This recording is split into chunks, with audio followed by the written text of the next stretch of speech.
Hi, everybody. This is Nina Boski and Gary Vitacco Robles. yes, and we are in a part 2 of a 5-part series of this week. We are talking about Marilyn Monroe, mental illness and addiction, but specifically this week we are talking about sexual and physical abuse. Not only around Marilyn's life, which we're going to get into in this segment. If you were able to pick up the first part of this segment or this series for this week, we really got into the statistics and what people are maybe dealing with and some of the challenges when people are dealing with physical and sexual abuse. But this segment specifically, we're going to get into the life, the times, and not necessarily the movies of Marilyn Monroe or the films, but this is based on Gary Vitacco Robles' book. And this is volume 1, but she's got 2 volumes. Look at how thick this thing is, right? He's one of the most acclaimed biographers of Marilyn Monroe, and it's Icon, the Lifetimes and Films of Marilyn Monroe, volumes 1 and 2. But Gary is also a mental health professional, and he has a lot of experience in this area. When I'm not in the media, my quote day job is a transformational life and business coach and media coach as well. But I deal with the transformational space. So he and I have joined forces this month for Mental Health Awareness Month to really bring a light not only to Marilyn's life, but to help those of you that may either be dealing with it yourself in terms of mental illness and addiction, sexual and physical abuse and trauma like Marilyn, but to give you hope and inspiration that you too can go ahead and get some help. So let's get into it. Gary, my wealth of information. Let's talk about Marilyn, because a lot of her biographies kind of gloss over this part of her life or kind of downplay it. And I don't know if it's people are a little bit in denial. They don't want to look at this glamorous celebrity as going through all this trauma. Maybe it brings up their own trauma. Who knows? But let's get into what actually happened to Marilyn in terms of her life experience around this very sensitive issue. Well, we really can't understand Marilyn Monroe unless we understand the context of her childhood experience with what we call complex trauma. She was a very resilient woman who was able to survive neglect, physical abuse, and sexual abuse early in her childhood during a time when these issues were not discussed. And unfortunately, her legion of biographers, mostly of whom were men, minimized and even denied the sexual abuse. So you really can't tell this woman's story unless you come at it from this perspective, because it provides, many explanations and backgrounds for the direction, the trajectory of her life, and why it led to ultimately her very tragic passing, and all of the challenges that she struggled with. And many people are drawn to her because she engenders this empathy and compassion. She was able to talk about these things openly and make herself very vulnerable. And so, people who are interested in Marilyn, they're moved by that. They wish they could have been able to protect her. They're maybe wounded themselves and dealing with similar issues, so they're drawn to her as kind of the public figure spokesperson for what their struggles are. Well, and you also think about, I don't know what, we're having a little bit of feedback there, but we also think about that back then, talking about it. Think about that time and that era. It was before even Father Knows Best and the Brady Bunch and all that, but back then they were not talking about that. That was a hush-hush thing. No, absolutely. And we know that sexual abuse was happening as frequently then as it is now, but those issues were taboo. The early part of the 20th century was still pretty much a Victorian perspective. The Kinsey reports didn't come out until the late 40s and the early 50s, and we didn't really start openly talking about sexuality probably until what we consider the sexual revolution, when the birth control pill was released, but really during the women's era, when when women were speaking out about the brutalities against not just women, but women and children, perpetrated primarily by males in our culture. And so that is Marilyn Monroe's experience when she was a little girl named Norma Jean Baker. And she did not have many protective factors in her life because her mother suffered from mental illness and was a single mother. And Marilyn's father abandoned the mother and denied her paternity. So Marilyn, who was then little Norma Jean Baker, was placed very early in a foster home by her mom, who worked, and another family by the name of the Bolanders cared for her during her first 7 years, which is probably the longest amount of stability that she's had in terms of one placement for 7 years, because then she goes on to multiple placements and, you know, probably over 15 places. Let's back up just a little bit. So her mother has mental illness. She doesn't really know her dad. So she comes into this earth with already a lack of foundation. But you said that she was with a family for 7 years. And do you think that during those years she was really loved, or was it tolerated?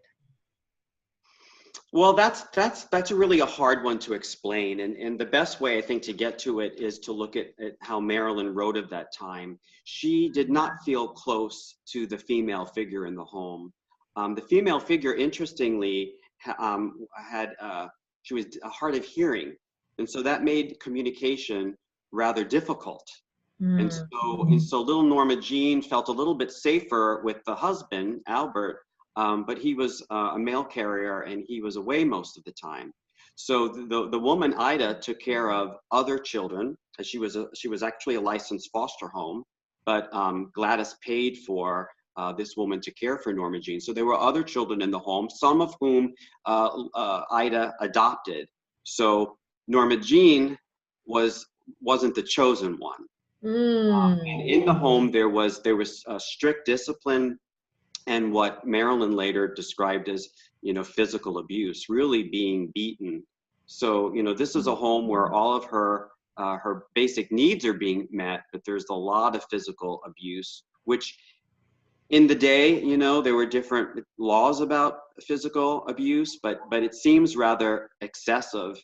And, Marilyn writes about it. Now, when she's in her early 30s now, living in New York many years later, she's looking back and still processing this abuse. She talks about, I will not be punished or be whipped or be threatened or not be loved or sent to hell to burn with bad people, feeling that I am bad or to be afraid of my genitals or ashamed. So, the context of this environment is kind of a very strict religious background. So there's a lot of black and white thinking. Music was frowned upon. Going to the movies was frowned upon, and physical discipline was a main theme here. And Marilyn writes about Ida and this relationship with Ida, still struggling with this woman who physically abused her for a long period of time. Now, the experience of other children in the home, might have been different, might not. No one's really to know. But later on, when Norma Jean, Marilyn was Norma Jean as a child, I'm kind of flipping back and forth. But when she lived in the orphanage, Ida was trying to have contact with her. And I'm not saying that Ida was a bad person. She brought many positive aspects to Norma Jean's life, but some of those aspects also included physical abuse. Norma Jean didn't want to see her, and the staff at the orphanage felt that she kind of regressed and became sad and anxious after visits from Ida.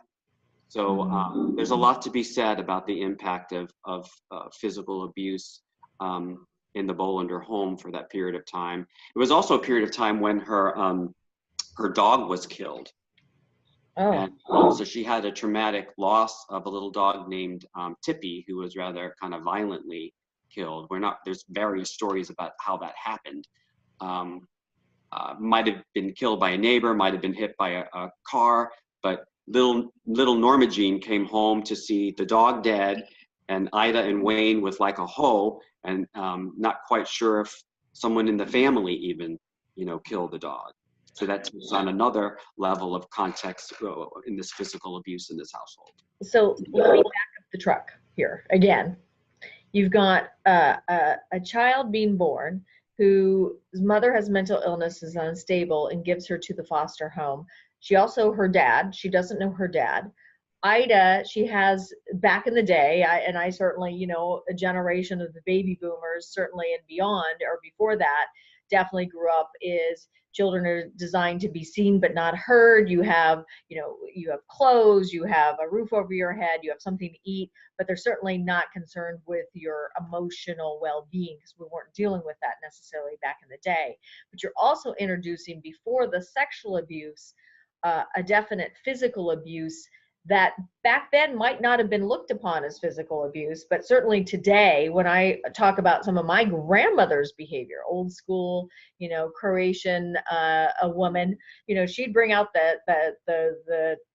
she said the twitch, and it's like, that this was going to be, part of your punishment. And, that type of behavior back then was definitely accepted. Today, she would have probably been accused of child abuse. So that's, that time. And then you introduce her dog, which is probably, when you think about, a man's best friend or a woman's best friend, in that case, a young child who finally has something to love. It's her dog, and she sees her dog right there, and sees the trauma of not necessarily the dog being killed, but the dog being dead. And I would imagine that, given Ida's temperament, that she wasn't, oh, Marilyn or Norma Jean, come over here and let me give you a big hug. Yeah, not particularly a warm woman. Yeah. And probably the physical abuse, that violation of adults reaching into this child's space and her, it could very likely have contributed to the sexual abuse that happened later, because her body was just being violated by, so many people in so many different ways. So any type of a violation kind of sets up the risk for a future violation. How old was Marilyn the first time she was sexually abused? She in her autobiography, she talks about being maybe about 9 years old at the time. So I want to just put in context. This is Marilyn Monroe at 9 years old. This is little Norma Jean. This is what she looked like. It kind of humanizes. This is an innocent little child who's been living in a foster home for about 7 years. And her mother at this point is able to purchase a home, get a mortgage, and take Norma Jean to live with her in this home. So now Norma Jean leaves the Bolanders to live with a woman the mother, who came to visit her only on weekends, who wasn't particularly warm. She didn't have a particular attachment to this woman. And she was very frightened, and she spent a lot of time, she writes, in the closet, hiding from Gladys and playing with toys. And because of Gladys's symptoms of schizophrenia, it was really hard for her to attach to this child and be emotionally available and present for her. So I think she really struggled and didn't quite know what to do with this little girl who was pretty much cared for by another family for so many years. And this was a tremendous responsibility on Gladys, who was working in the film industry as a negative splicer, and now having the responsibility of a child while her own mental illness is kind of exacerbating. So to survive with her child, Gladys, the mother, sublets the house to a couple in the film industry, or at least the entertainment industry, to help ends meet. And so now little Norma Jean, who was raised in this very strict puritanical household, is now living with her mother in a home where the boundaries are very different. These are entertainers subletting the house, and the boundaries are different. People are coming in and going, and lots of visitors, and drinking at night, music and dancing, and all these kinds of things. And so this time frame seems to match what Marilyn talks about as the first incident of her abuse. Marilyn talks about it, though, being in a home with a foster mother that she called an aunt, who sublet a room to a man named Mr. Kimmel, I believe. And we really think she's protecting her mother, because her mother was the one who had the tenant, and it's probably not the aunt and the foster mom, or the foster mom called aunt. It's probably Gladys, who where this happens. And so Marilyn writes about the man inviting her into his room and closing the door and locking it and telling her that she can't get out, and then her being very frightened, and then him forcing himself upon her, and then letting her go after the abuse. And Marilyn writes about going to the female caregiver in this placement and explaining very bravely what happened to her. And I could read you the quote. Yeah, read. I ran to my foster mother and told her what he did to me. She looked at me shocked, then slapped me across the mouth and shouted at me, "I don't believe you. Don't dare say such good things about such a nice man." Mr. Kimmel then came up to me, handed me a nickel, and said, "Go buy yourself some ice cream."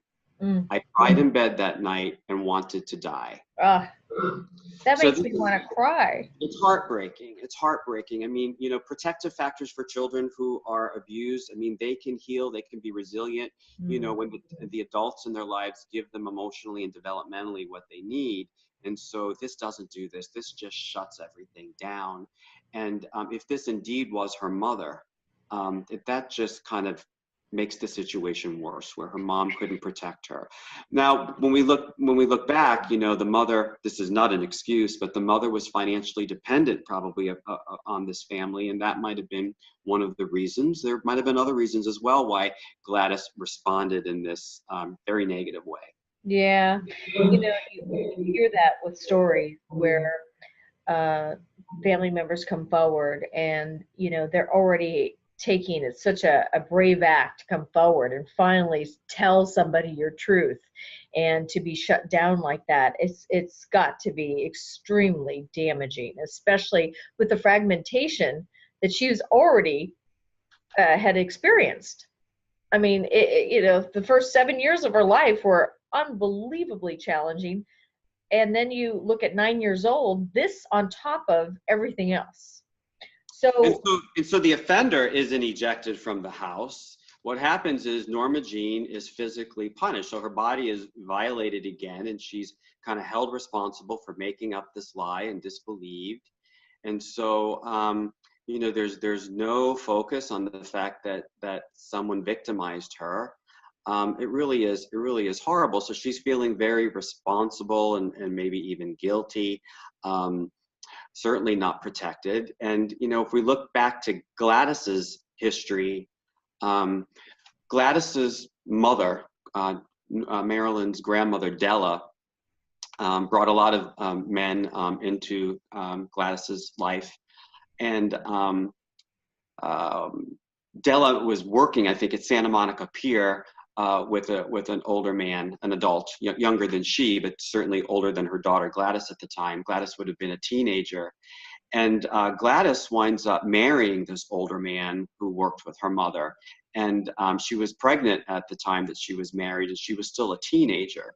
So we know that Della's relationship with this employer brought him into the life of Gladys.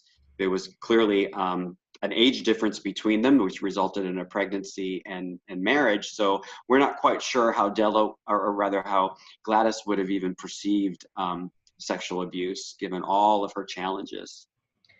Yeah, and we talked about this in the last segment of being intergenerational as well. Do we know, Gary, if this was a one-off incident, or did it keep happening, given the fact that, you know, obviously the guy was still there, they just said, here, go ahead. I mean, do we know anything more? Did it keep, because that would even be worse. So she goes forward, she gets denied, shut down, and then it keeps happening. Yeah, I think Marilyn sanitized this in her autobiography. I mean, this was kind of shocking information for the 50s. I don't think she told the whole story, but she told her personal friends that the abuse by the male tenant in the house went on for a long period of time, many months, and happened nearly every day. And Wow. to exacerbate things, yes, it does get worse. Gladys then had her psychiatric break while she was home with Norma Jean. So she was decompensating and probably acting in ways that would have been very frightening to a child who was already hiding in a closet and who had already been physically abused and sexually abused. And so now Norma Jean witnesses her mother having the psychotic break and being kind of dragged off by the authorities and placed in a state hospital. And so she remained in the home with the tenants for a period of time with no protection from any birth family. Wow. Her grandmother, Della, had already died shortly after her birth in a state institution. She was mentally ill as well. So there is, great likelihood that the abuse went on for a very long period of time. And then it all came to the attention of Gladys's best friend, Grace Goddard, who worked with her in the film industry. And some mistreatment came to Gladys's attention. And we don't know what mistreatment really meant back then, if that was a euphemism for maybe Gladys clearly understanding what was happening to Norma Jean. But Gladys then pulls her out of that home and becomes her guardian. And then there's multiple placements that lead to a placement in an orphanage for a period of time. And while Norma Jean is in the orphanage, she knows that she's not an orphan. She knows that her mother is alive, somewhere institutionalized, and she's placed there. And Grace promises to visit her, but she can't get away to see the child. And so Norma Jean goes through some serious depression at the orphanage, which is very well documented by the superintendent at the time in records that are available. And can you blame her? I mean, seriously, when you put it in the context of how we're talking about this, and now you start looking at, now she's in an orphanage. I mean, it's got to be, the fact that she lived as long as she lived is amazing. Oh, she was incredibly resilient and strong, without doubt. So she's staring out the window of the orphanage, and I've been to the orphanage before. I've looked out the second story window and I saw the water tower on the Paramount lot that little Norma Jean would look out to. And she would fantasize about becoming a movie star, because if she became this desirable movie star, then maybe her father would come claim her and rescue her. So this was her fantasy, that her dad, this man, would suddenly take interest in her and want to pull her away from this grim reality of her life. And so that she felt the way that she can do that was to become somehow important, to catch his attention. Yeah. She became very depressed. And so at some point, Grace Goddard does show up, but now she's partnered with a man, Doc Irwin Goddard. And unfortunately, Doc had a serious alcohol problem. So Grace and Doc Goddard start taking care of Norma Jean. And this is kind of what age she would have been at the time, maybe around 12 years old or so, 11, 12 years old. Mm-hmm. And one night, Doc is intoxicated and stumbles into her bedroom and comes into her bed and forces himself upon her.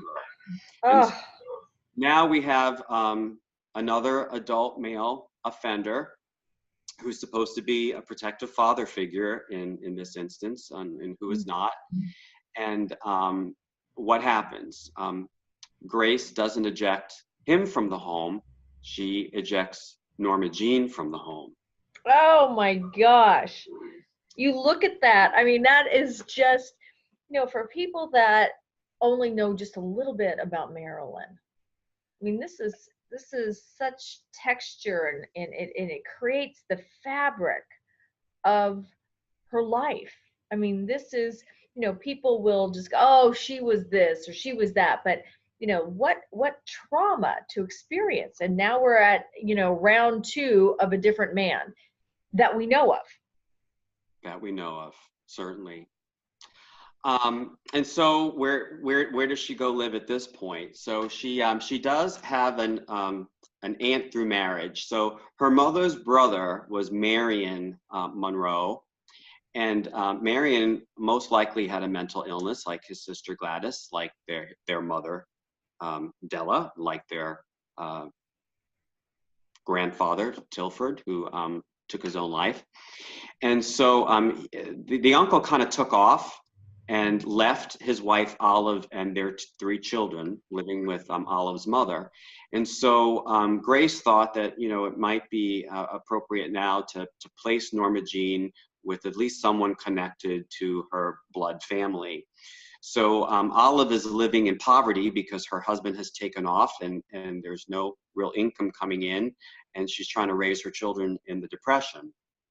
And so this is the home where you hear that Norma Jean had to bathe in the dirty bathwater of all the other folks who came before, just due to the intense poverty. And there is a cousin, an older cousin, maybe 13 years old in the home, who now sexually assaults her. And Ida May, who was one of the other cousins living there who shared the bed with Norma Jean, recalled to at least one of the biographers, Donald Spoto, that little Norma Jean would bathe obsessively every night, whether the water was clean or unclean, because she just felt so violated by the sexual assault. And she would talk to the other cousins about, you know, wanting to become a school teacher and wanting to take care of lots of dogs and never wanting to get married. So it's very clear in that statement that she knew that she had to take care of herself. Males weren't to be trusted, and vulnerable dogs, I think, were just representations of her as vulnerable. Now she wanted to protect these other vulnerable creatures.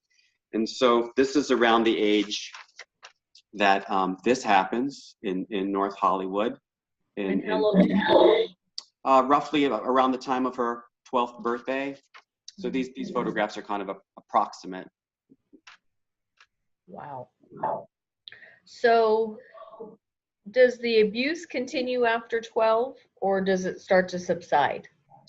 It does seem to subside. I mean, James Dougherty was her first husband, who corresponded with me in the last years of his life. And he was the one who communicated with me about the abuse that took place in her aunt's home, and Doc Goddard as well. So she married James Dougherty when she was 16. It was an arranged marriage by Grace Goddard and Jim's mother, because they knew that Norma Jean would probably be sent back to an orphanage, because there wasn't really a placement for her when Grace and her husband were moving to West Virginia. Probably the safest person, the healthiest person to come into Norma Jean's life at this time was Grace's aunt, Anna Lauer, who was an elderly widow, who brought great stability and love to Norma Jean. And Norma Jean lived with her on and off, as well as many, many other people during this time frame. She kind of bounced around, and in some instances, in the course of a school year, she would be in 3 different placements. So if you could imagine being in a placement maybe the beginning of the school year, and then at winter break, then you're in another placement until spring break, and then you're in another placement for the end of the school year and into the summer. I mean, it's really hard to establish healthy connections and attachments with people when you've experienced all this complex trauma and you don't have any stability. And Gary, could you imagine just going through the school year and breaking it up as a child? How traumatic that is. It's hard enough to try to gain friends, etc., when you're there. Then you look at being born to a mother who has mental illness and who is unstable, not having a father, going to this, you know, first 7 years of being physically abused, being on the outside, not being the chosen one, at 9 years old, being sexually abused, as we know, for the first time, right? And then coming forward, having enough bravery to come forward and tell somebody, then to get slapped, have the abuser be able to stay there and have it continue to happen, then to be put into another situation where another man has now violated her, and then to be kind of like given to because there's nobody else that can have her, so to speak, that they are now marrying her off. And it's unbelievable. And then what you just said about that she's bouncing around with all these different schools. I mean, it's unbelievable. What an unbelievable, tenacious spirit she has. You know, as a coach, I'm always talking about, you know, visualizing your future. She is the queen of being able to envision something for our future and actually attain it. She dreamed of a way out. She really did. Was through the entertainment industry, which is not easy to break into. So when you think of the chances of breaking in, and you think of how she visualized, this is her way to escape as a young woman who was uneducated in the post-war era. And she made it happen through hard work. And I think that's even minimized as well. You know, oftentimes she's not given the credit for her hard work and talent that it took, that a lot of men are given credit for discovering her and for her career, which I think that is a direct result of her own work and her own accomplishments. There's something I want to read, though, about what she thinks about her life at this time. She talks about, the world was grim. I wasn't used to being happy, so it was something I never took for granted. I wanted more than anything in the world to be loved. Love to me then and now means being wanted. The world around me just crumbled. It seemed that nobody wanted me. When a child is placed in multiple placements, and that doesn't result in a permanent placement for whatever reason, you know, there's many reasons why, and maybe appropriate reasons, but you know, for the child, she just feels, I wasn't chosen, I wasn't loved, I wasn't good enough, I wasn't worthy. That's how the child reads it. Yeah. But then she hits puberty, and this is also around the time that the sexual abuse is going on. But she writes, when I was 11, the whole world was closed to me. I just felt I was on the outside of the world. But then suddenly, everything opened up. The world became friendly. And what she really is talking about is that as she began to develop as a pubescent female, she was attracting a lot of attention of older males and men. And that's what she was seeing as friendly. So this is kind of an unhealthy friendly. You know, this was not the attention she really craved or needed. This was kind of a sexualized attention, which could be dangerous to her safety. Wow, that's a whole other subject in terms of what she then created is regards to her caricature, Marilyn Monroe, which really wasn't her, but interesting that it took on a very sexual component to it in terms of being one of the most, sexiest and well, every man wanted her, right? You know, at that time, you know, of creating that. This is based upon her history of childhood sexual abuse, and, you know, the focus on sexuality and being desired in that sense. And when you look at the character she created on screen, it's kind of a developmentally, almost emotionally arrested female, because she's very childlike, and while on screen that's very delightful and it's endearing and it's innocent and it's wonderful, it's also where her development kind of stalled. And it's blending sexuality and childhood at the same time, which becomes very disturbing in a way. But when you look at the character Lorelei Lee in Gentleman for Blonde, she's very smart, and but she's very kind of innocent and childlike with a lot of naivete. And in a way, that's also Marilyn's strength. You know, she never became like bitter and hardened. She was always able to maintain kind of that innocence, that childlike quality about her, the openness, the wistfulness, which is that says so much about her spirit and her soul, that she allowed herself to be childlike when so many others of us would have become very angry, cold, and embittered. You know, so many of us, there's all these reasons why we're attracted to Marilyn Monroe, whether it's her, sexuality, her glamour, her beauty, being one of the most famous movie stars of the time, right?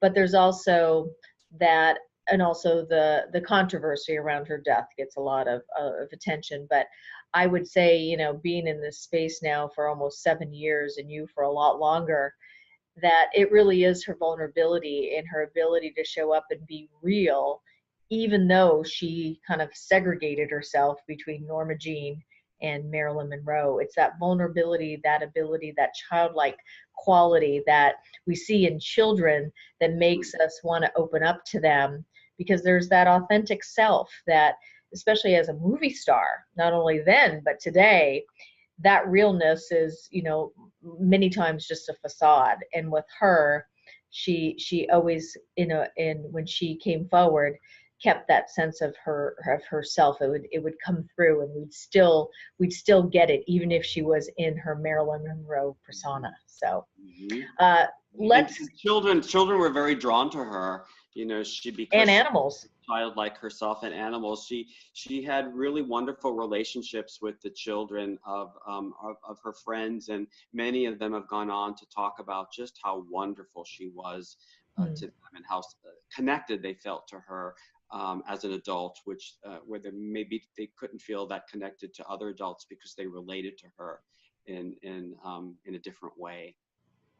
And at the end of this month, we'll be doing a little segment around Marilyn's birthday is on June 1st. And how old would she be this year? She was born in 26, so if my math is 93? correct, I think she'll be 93. 93, so she would have been 93. So and there's every reason to believe that she would still be alive, because her half-sister Bernice is turning 100 in July. She was born in 1919, and my understanding is that she is alive and well somewhere in the South. I won't say where, but she's somewhere in the South. So happy 100. A big 100 to Bernice, and has been very quiet all these years for the most part around Marilyn. And I'm sure it hasn't been easy for somebody like herself that, there's so many fans out there that just, want more and more and more and more. But let's finish up this segment for right now, and let's pick up our third part of this segment in our 5-part series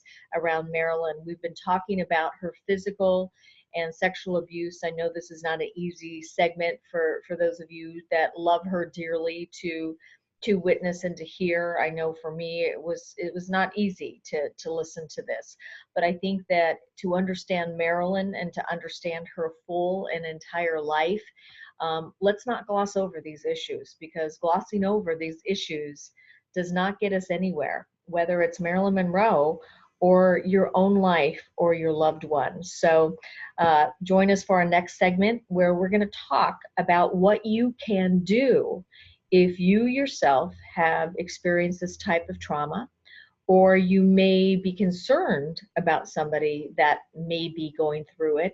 What are the signs that you can look for?